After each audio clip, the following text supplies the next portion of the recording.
For centuries, pastors, scholars, and theologians have debated God's nature and the Bible's truths.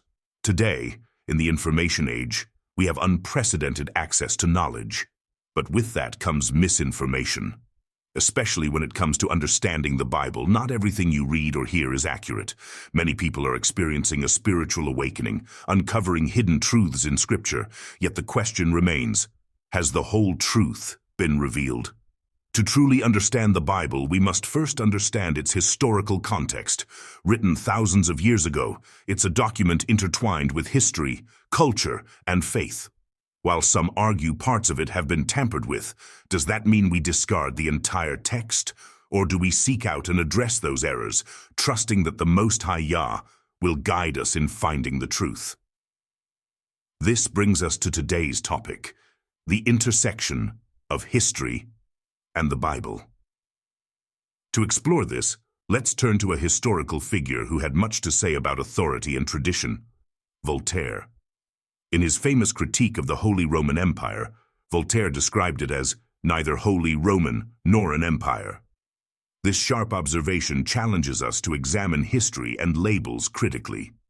In this video, we'll discuss the empire's political and religious history, starting with Voltaire's quip and its relevance to understanding how history has shaped the Bible and the world we live in today.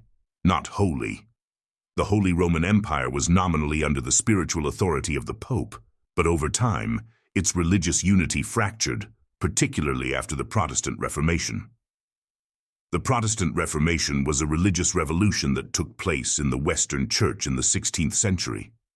It posed a challenge to the authority of the papacy and led to the development of personal interpretations of the Christian message. Major leaders of the Reformation included Martin Luther and John Calvin I. The Protestant Reformation, initiated by Martin Luther in 1517, challenged the authority of the Catholic Church and led to the establishment of Protestant denominations such as Lutheranism and Calvinism. The Catholic Church responded with the Counter-Reformation, aiming to reclaim influence through institutions like the Jesuits and the Council of Trent, which reinforced Catholic doctrines. The empire was plagued by conflicts like the 30 Years' War, which were deeply tied to religious disputes, undermining the idea of a united Holy Realm. The emperor's relationship with the Church was often fraught, and the papal influence over imperial affairs waned significantly. Not Roman, the empire had little to do with ancient Rome by the time Voltaire was writing. Its cultural and political center was in Central Europe, far removed from Rome. The connection to Roman traditions was more symbolic than actual, relying on the legacy of Charlemagne and the coronation rituals that invoked the Roman Empire's imagery, not an empire. The Holy Roman Empire was a fragmented political entity consisting of hundreds of semi-independent states, principalities, free cities, and bishoprics, each with significant autonomy. The emperor had limited central authority, making the empire more of a loose confederation than a unified empire in the traditional sense. Its lack of a strong, centralized power undermined its claim to being an empire in the way that, for example, the Roman Empire or the Ottoman Empire was. Voltaire's quip underscored the disparity between the grand title and the often chaotic, decentralized reality of the Holy Roman Empire, making his remark both historically incisive and enduringly memorable. The 30 Years' War, 1618 to 1648, was a devastating conflict in Central Europe, driven in large part by religious disputes between Catholics and Protestants. These disputes were rooted in the Reformation and the Counter-Reformation and were exacerbated by political ambitions and alliances. Key religious disputes included. The first book that I'd like to refer to is The Romano-Germanic Empire, Italy during the Middle Ages, Germany from the 9th century to the 19th, to describe the Holy Roman Empire itself as an institution or system, the wonderful offspring of a body of beliefs and traditions. To deepen our understanding, we'll look at The Holy Roman Empire by James Bryce, a foundational work that explores the institution's complex history. While I haven't finished the book yet, I've gathered key insights and talking points from its opening chapters. Let's begin with Chapter 1, Page 1 of James Bryce's The Holy Roman Empire, and uncover the fascinating legacy of this so-called empire. From the days of Constantine till far down into the Middle Ages it was, conjointly joined together with the papacy. Papacy, an additional source of authority for Catholics, Christians means.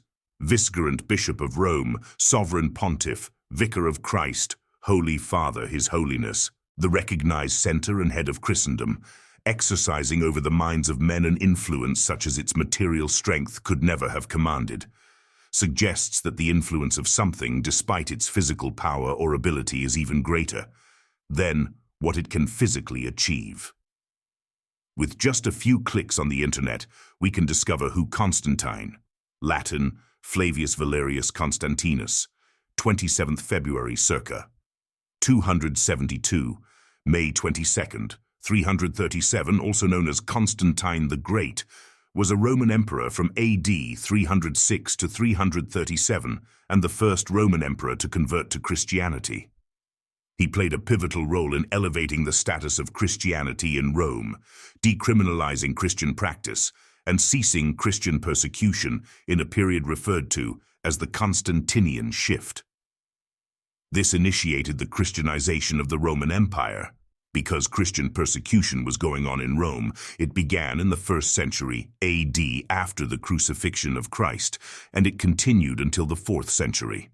As Christianity spread through the Roman Empire, it clashed with the imperial cult of ancient Rome, leading to ideological conflict. Emperors like Nero, Decius, and Diocletian persecuted Christians, subjecting them to imprisonment, torture, and execution for their beliefs. This brings us to Saul in the Bible in the book of Acts chapter 8 verse 1, and Saul was consenting unto his death. And at that time there was a great persecution against the church, which was at Jerusalem, and they, the Israelites, were all scattered abroad throughout the regions of Judea and Samaria, except the apostles' Acts. Chapter 9 verses 1 and 2, verse 1. And Saul, yet breathing out threatenings and slaughter against the disciples of the Lord, went unto the high priest, verse 2, and desired of him letters to Damascus to the synagogues, that if he found any of this way, whether they were men or women, he might bring them bound unto Jerusalem. So this time corresponds with the Christian persecution in the Rome time, but where did it happen in Israel? When Paul was a Roman citizen, Acts 9:11, with great authority from the chief priest to persecute Christians, Acts 9:14. Yet Saul, whose name was changed to Paul the Apostle, Acts 13:9, was also an Israelite, by flesh and by blood, from the tribe of Benjamin, Philippians 3:4-7, the Holy Roman Empire by Bryce. Chapter 2, titled The Roman Empire Before the Entrance of the Barbarians. Page 5. No quarrels of race or religion disturbed that calm, for all national distinctions were becoming merged in the idea of a common empire. The gradual extension of Roman citizenship through the founding of colonial, first throughout Italy and then in the provinces, the working of the equalized and equaling Roman law, dropping down to the edict by which Caracalla extended to all natives of the Roman world the rights of Roman citizenship, though prompted by no motives of generosity, in the end, a boon. Annihilating distinctions of legal status among freemen, it completed the work which trade and literature and toleration to all beliefs, but one were already performing and left, so far as we can tell, only one nation still cherishing a national feeling. The Jews were kept apart by his religion, but the Jewish people were already dispersed all over the world. Does the Bible speak about this? Yes, the scattering of the tribe of Judah, Jews for short. Read the book of Zechariah chapter 1 verse 21 and Isaiah 11 verse 12. Join us in our next video where we continue to discover more and more truths from a vast library of books, walking through the pages of history and rediscovering the truth of the Bible. Remember, the Bible is one of the oldest, if not the oldest, books in this world, and the only book with real prophecies from the past up until today. If you like this video, please give us a like. If you gained anything from this video, consider subscribing to the channel and leave us a comment to tell us what you think about the video. We have more biblical teachings and Bible stories. If you want to keep watching because they're coming up right now.